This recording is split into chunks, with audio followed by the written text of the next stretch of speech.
frequency content of periodic signal. So suppose if it is a sinusoidal signal, it is having only one frequency. If it is DC, it is also having one frequency, which is 0. Suppose if it is a non-sinusoidal periodic signal like a square wave or triangular wave like that, then we have seen that can be represented in terms of sine or cosine functions. So they are called as harmonics also. Okay. So what is the frequency contained in the periodic signals is going to be determined by using the Fourier series. But what if it is a aperiodic signal?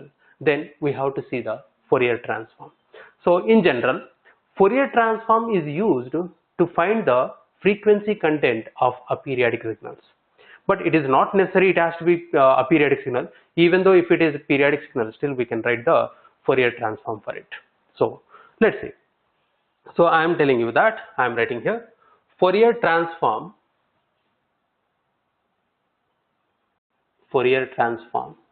is used to find frequency content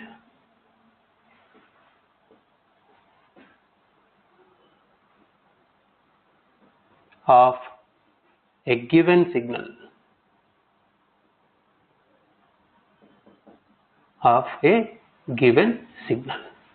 So in general for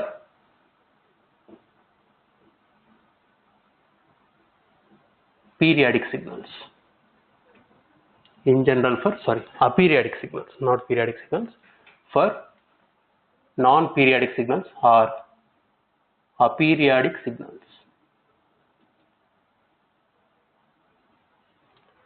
So you may get doubt, sir, is it not possible to apply the Fourier transform for periodic signals? Yes, we can apply it for periodic signals also. But in general, we will use it for aperiodic signals. For periodic signals, we have already seen that we can use the Fourier series. Okay. So let's say here there are two notation for the Fourier series. That means we can calculate the frequency in terms of omega, which is radians per second, or we can calculate the frequency in terms of f, absolute frequency, which is hertz. So we are having Fourier transform in both the notation, which is nothing but omega and also f. But mostly in signal system we will use the omega notation. But in communication system people use the f notation. So I will go as much as possible for both the notations, x of omega as well as x of f. Okay. Let's see. So here, if a signal x of t, time domain signal is given to you, then the Fourier transform for is x of omega. So this is a one notation, or x of f. So this is the notation x of omega or x of f. Now, how we can calculate x of omega from x of t? The formula is integral minus infinity to infinity x of t e power minus j omega t dt. This is the way we can calculate x of omega. And there is a reverse process also. That means we can calculate x of t from x of omega. That is called as inverse Fourier transform. For x of t, it is called as Fourier transform. For x of omega, it is called as inverse Fourier transform. X of t is called as inverse Fourier transform. So we can calculate inverse Fourier transform x of t by using the formula 1 by 2 pi integral minus infinity to infinity x of omega e power j omega t d omega. This 2 pi factor is very, very important. If you forget this 2 pi factor, you are going to get one of the option but not the correct answer. So be careful. So don't forget this 2 pi factor. Next, how we can calculate x of f? Wherever omega is there, replace it with 2 pi f. Then x of f, how we can calculate x of f? The similar formula, integral minus infinity to infinity x of t e power minus j 2 pi f t dt. This is the formula what we have to use. Whereas we can calculate x of t from x of f also. How? If I replace omega with f here, omega with 2 pi f, omega with 2 pi f. Here 2 pi f, in this 2 pi f, 2 pi get cancelled. Finally, this 2 pi factor won't come in this one. So it is nothing but integral minus infinity to infinity x of f e power j 2 pi f t df. So this is the formula we have to use. So compared to omega notation, x of f notation is much simpler. So because there is a huge similarity between x of t and x of f. See, simply from this equation, only one change is minus.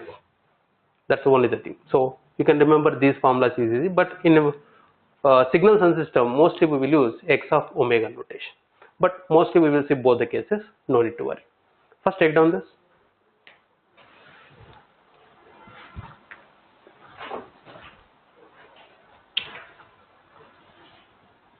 We got x of omega is equal to integral minus infinity to infinity x of t e power minus j omega t dt.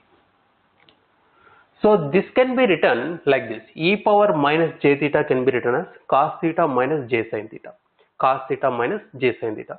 So in that manner, if I could expand this one, e power minus j omega t, this is going to be cos omega t minus j sin omega t. So if I could write like that, then this integral will become two integrals. Integral minus infinity to infinity x of t cos omega t dt minus j integral minus infinity to infinity x of t sin omega t dt. So I can divide this integral into two parts. Now let's see. This integration is with respect to t, and we are substituting t value from minus infinity to infinity. Finally, this is going to be a function of omega. So let's call that function as a omega.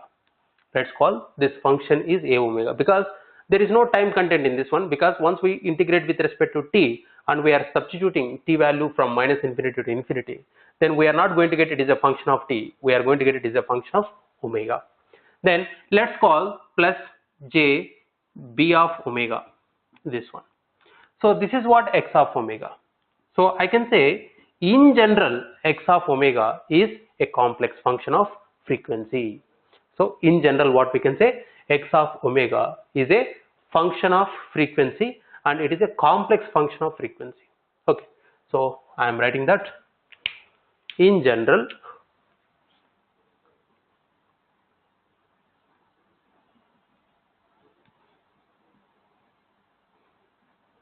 x of omega is a complex function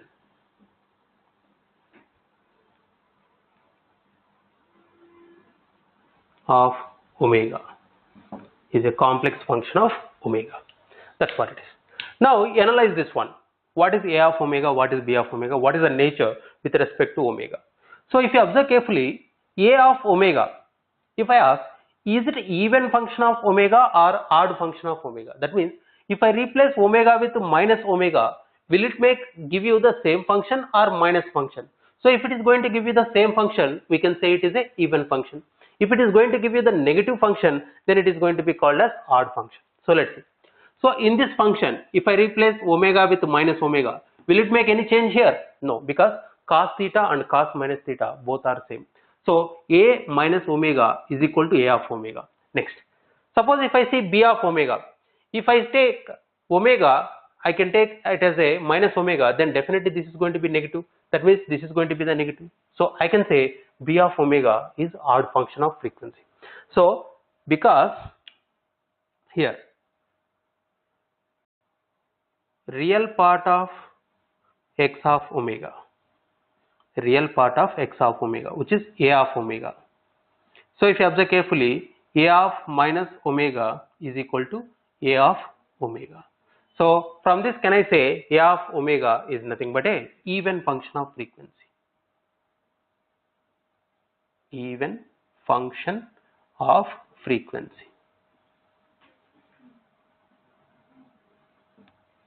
Even function of frequency, that means omega. So if I take a imaginary part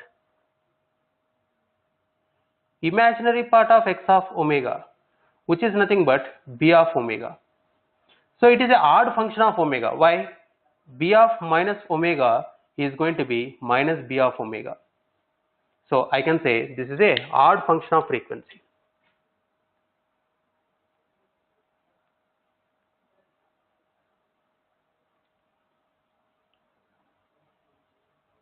Odd function of frequency. So if you observe carefully, a complex function of frequency, a complex function x of omega, which is having real part, which is even function, and having imaginary part, which is odd function of frequency. So I already told you in the time domain cases in the signals and system. So there we have seen, suppose for a complex signal, if real part is even and real part is even and imaginary part is odd, then that is exhibiting conjugate symmetry. That function is exhibiting conjugate symmetry. So this is the properties of actually complex signals. So here this is a complex function of frequency. So I can say this is exhibiting conjugate symmetry. This is exhibiting conjugate symmetry.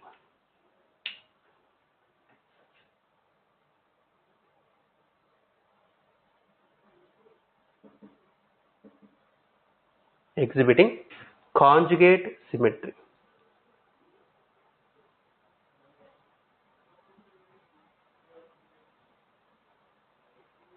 Who is exhibiting conjugate symmetry? X of omega.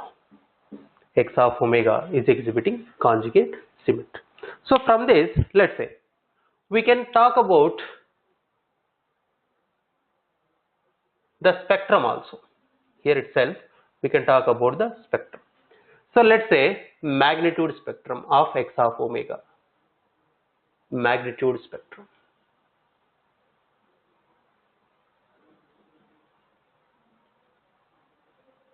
If I see the magnitude spectrum, that is mod x of omega versus omega.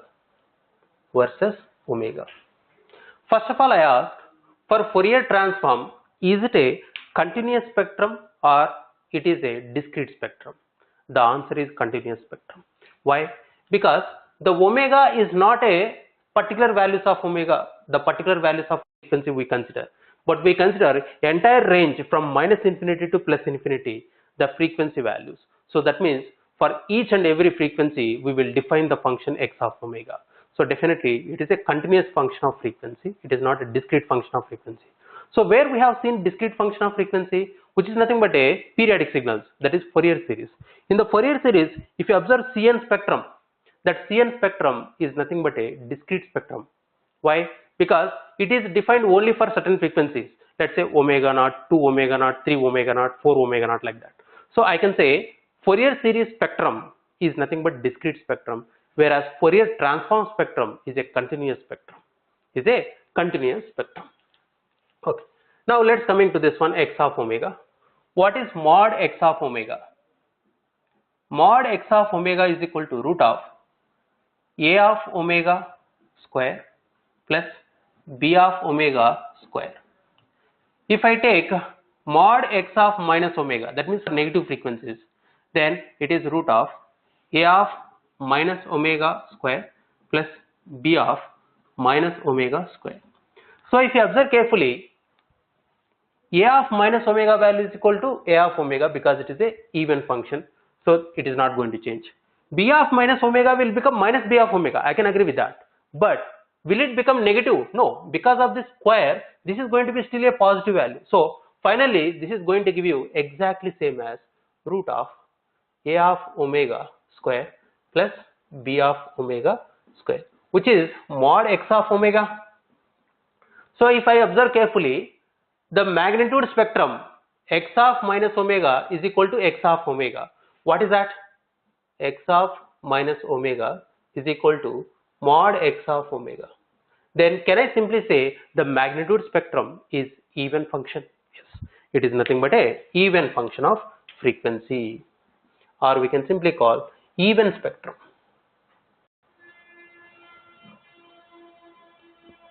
Even spectrum. Next, if I go for phase spectrum,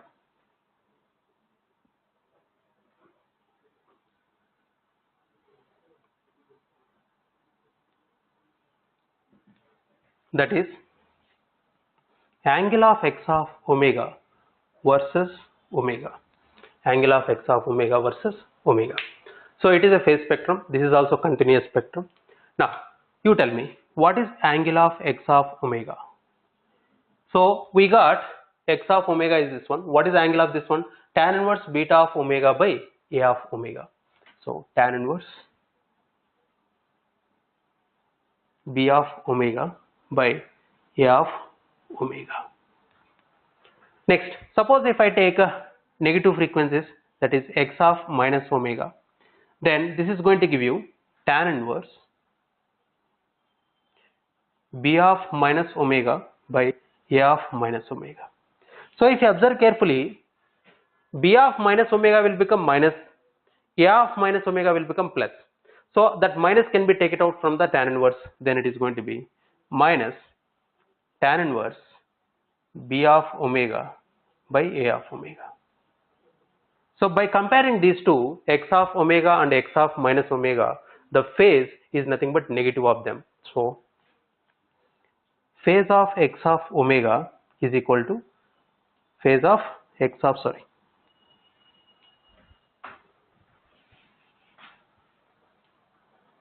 phase of x of minus omega is equal to minus phase of x of omega. So can I simply say phase spectrum is a odd spectrum? Yes, it is a odd spectrum. Odd spectrum. So these are the things what we have to see. So one thing very important, it is exhibiting conjugate symmetry. Why? The real part is even function, whereas imaginary part is a odd function.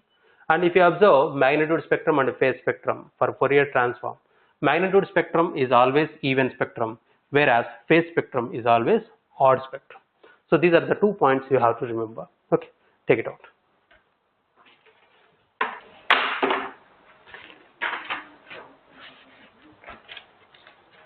Let me take the questions which are based on simply the formulas of x of t and x of omega.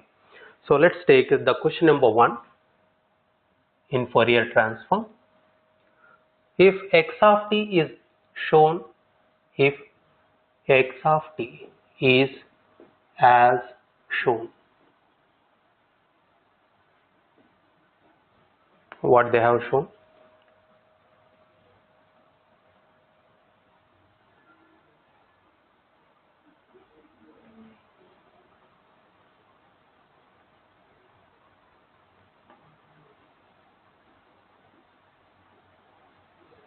So the peak occurs at 1, 2, 0.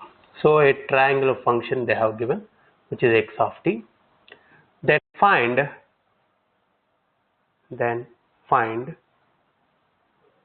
let's see the questions. First question, capital X of 0. Second one, integral minus infinity to infinity x of omega d omega. Third question, integral minus infinity to infinity x of omega e power j omega d omega. Fourth question, integral minus infinity to infinity x of omega e power minus j omega d omega. So these are the 4 questions they have given. Then calculate it.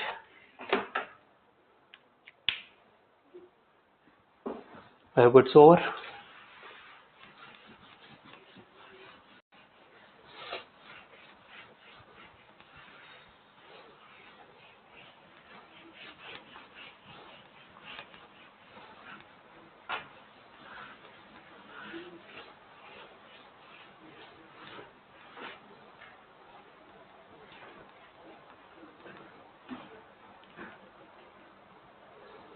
So let's see.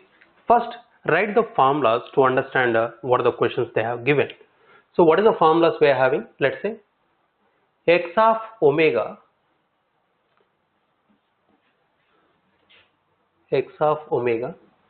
is equal to integral minus infinity to infinity x of t e power minus j omega t dt. This is the formula, and x of t in terms of x of omega is 1 by 2 pi integral minus infinity to infinity x of omega e power j omega t d omega. These are the formulas. By comparing those formulas here, so let's see. First question, capital X of 0. That means x of 0 means omega value 0. If I place omega value is equal to 0, e power j 0. So this value is going to be 1. So finally, the expression what we have to see here is nothing but integral minus infinity to infinity x of t dt, because e power minus j omega t, when omega is equal to 0, its value is 1. So this is what is this integral minus infinity to infinity x of t dt is going to give you? Area under x of t. It is nothing but area under x of t. What is the area under x of t we got? So it is simply triangle they have given. So half base into height, half base value 2, height value 1. So finally 1. So that's what the value for this one, first question. Next, second one.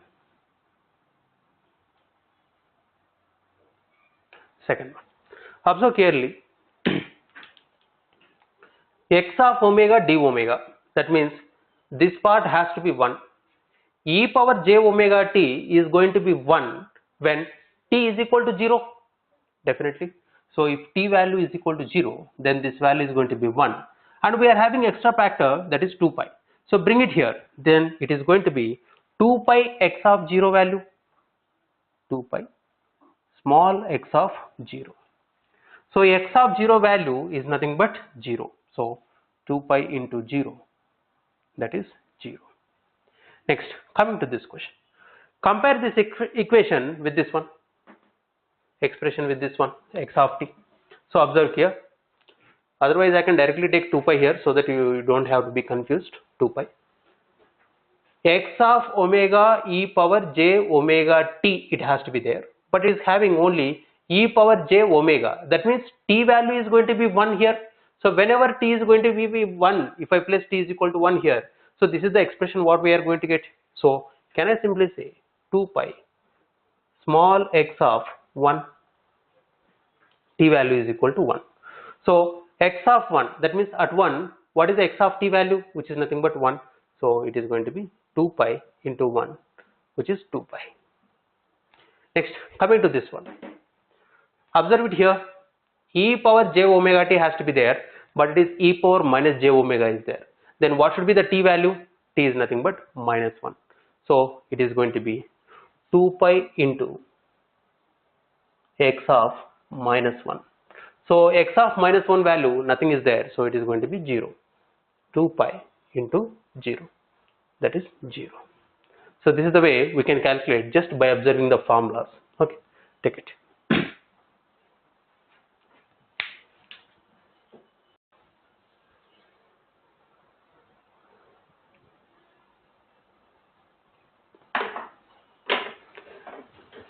You can take the notes while I will write this next question. Question number 2.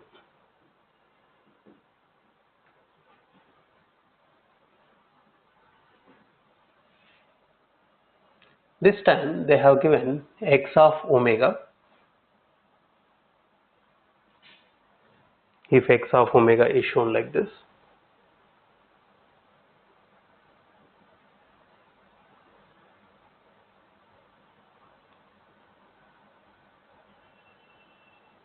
zero, 4, minus 4, 4.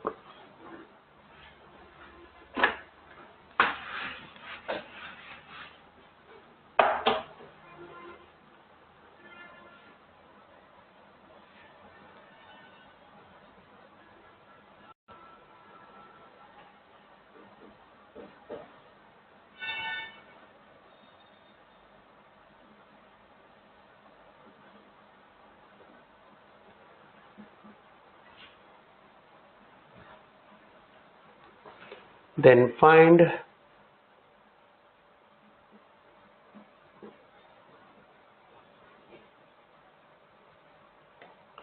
small x of 0. Second question, integral minus infinity to infinity x of t dt. Third question, integral minus infinity to infinity x of t e power minus jt dt. Fourth question, integral minus infinity to infinity x of t e power j 2t dt. So these values we have to calculate.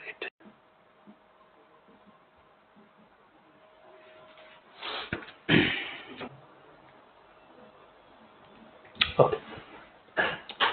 So again, by using these two formulas only we can calculate this. Okay. So let's write 2 pi here again.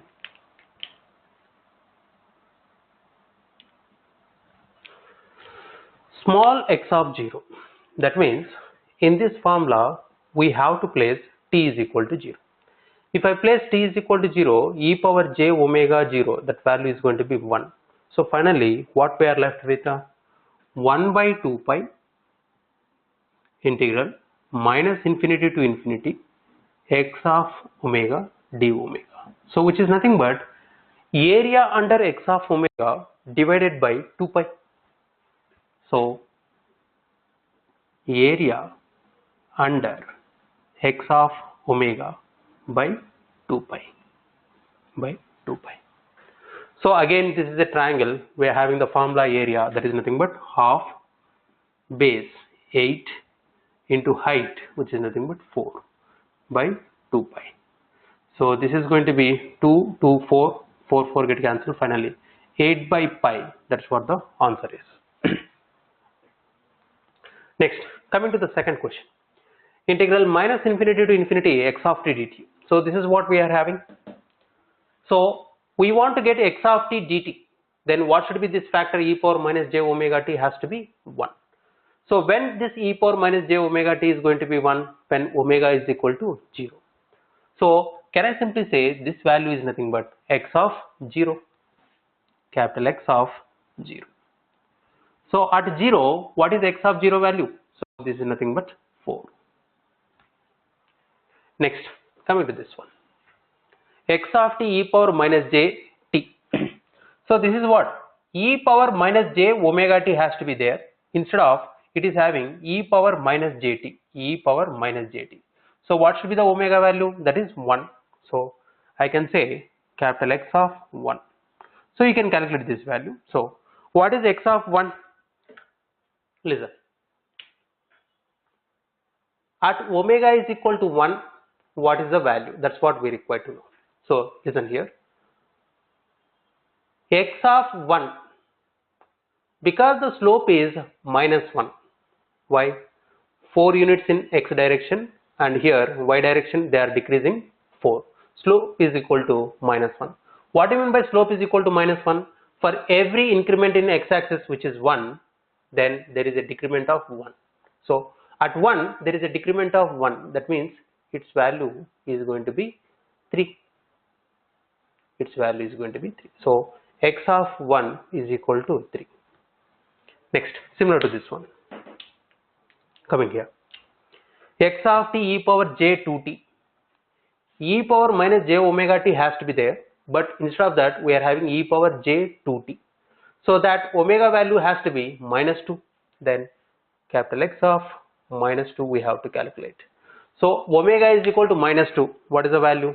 So here is the, just it is halfway. So definitely this is going to be 2. So it is going to be 2. Okay. So these are the values what we have. Take it.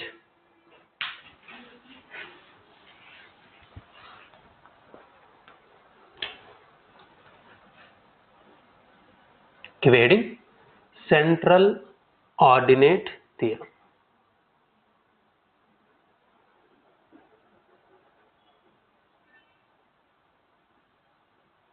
Central ordinate theorem. So let's see, if x of t having Fourier transform x of omega.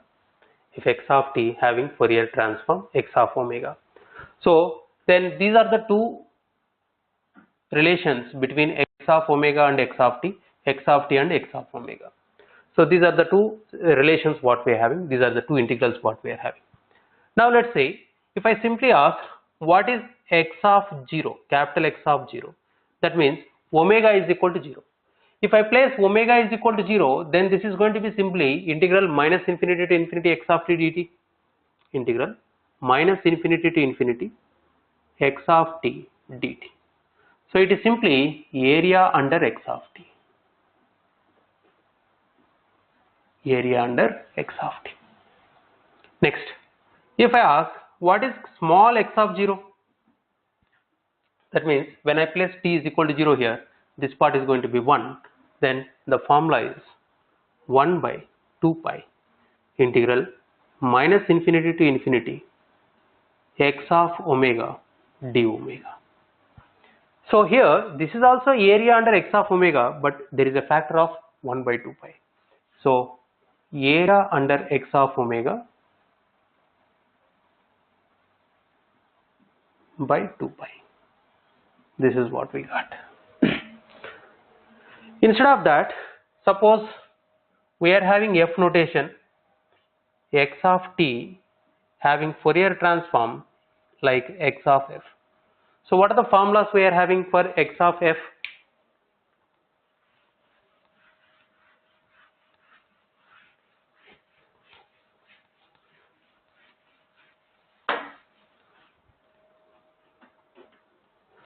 The known formulas are x of f is equal to integral minus infinity to infinity x of t e power minus j 2 pi f t dt. Whereas small x of t in terms of x of f, there is no 2 pi factor, integral minus infinity to infinity capital X of f e power j 2 pi f t df df. So these are the formulas. Now from that we can say what is capital X of 0, and that means f is equal to 0. If I place f is equal to 0, then this is going to be simply integral minus infinity to infinity x of t dt. So which is area under x of t. Area under x of t. Whereas what is small x of 0? It is, so because there is no 2 pi factor, it is directly equal to integral minus infinity to infinity capital X of f df.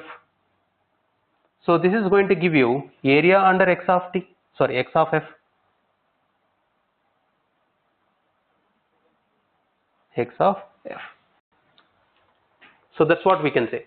See, observe here, in one domain, if I want the value at 0, that means maybe t equal to 0 or omega is equal to 0, f is equal to 0.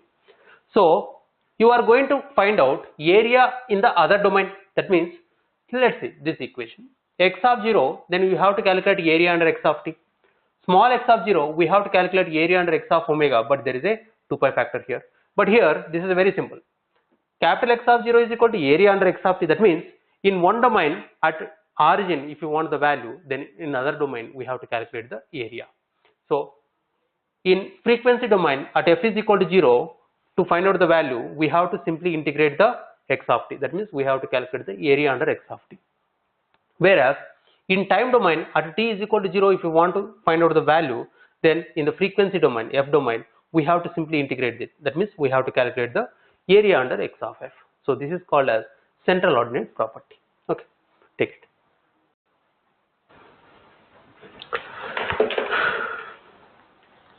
Let me take one question here based on this central ordinate property. If question number 3, if x of t is equal to e power minus t u of t, e power minus t u of t. then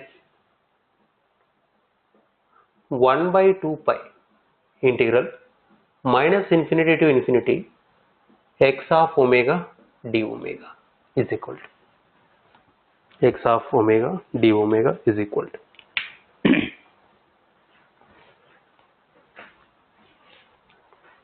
so this is the formula, x of omega d omega by 2 pi.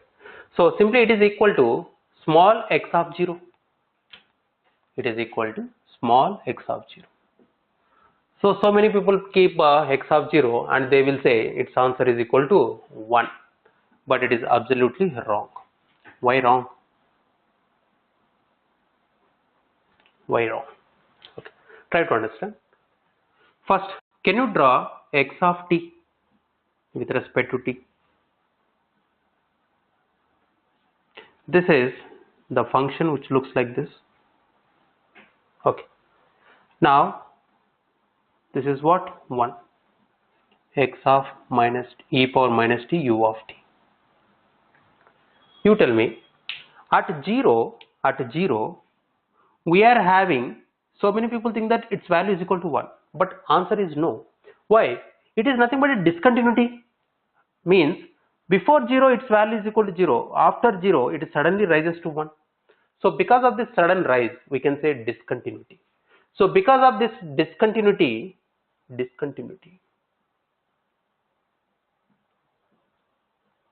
we cannot determine the value at 0. So I can say it can take any value between 0 to 1. We have seen these things. But by the Gibbs phenomena, we can say this value. So what is the Gibbs phenomena saying? That whenever there is a discontinuity, to calculate the value at the point of discontinuity, you can use the Gibbs phenomena. What is that? It is the average value just before and after the discontinuity point. So before 0, its value is equal to how much? 0. After 0, its value is equal to 1.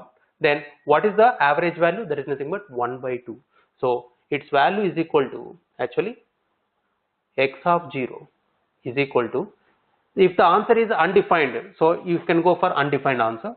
But if they are asking any numerical answer, or they have given some, let's say, numerical value answer, then you have to say x of 0 is equal to 0 plus 1 by 2, which is nothing but 1 by 2 by Gibbs phenomena.